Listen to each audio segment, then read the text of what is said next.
Magnesium ni saya kenal dia dalam 3 bulan lepas saya ada di satu tempat di Siripal Hardtop Hardtop di mana saya dan Sifu Mikael ditugaskan untuk memperkenalkan bioelektrik punya massage, and then Reni daripada ni akan memperkenalkan Zaira memperkenalkan pasal magnesium wellness, dan then satu lagi berkenaan dengan sound therapy.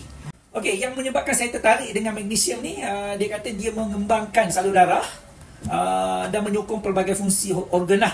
So, dan satu fakta juga yang diberitahu kepada saya, kerana dia kata kalau pertolongan cemas masuk air dalam badan tu, antara kandungan dalamnya adalah magnesium untuk mengembangkan salur darah.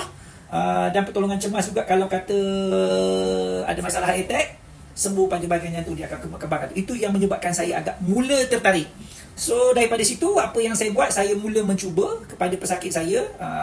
Dia bermula dengan masa tu dia datang awal, saya nak makan nasi. Jadi saya mendelaykan sikit masa dia tu. Saya sembuh sebab dia datang dengan keadaan sakit migraine dan kadang-kadang dia rasa nak pitam. So apa yang saya buat, saya sapu, saya sembuhkan di belakang leher dia.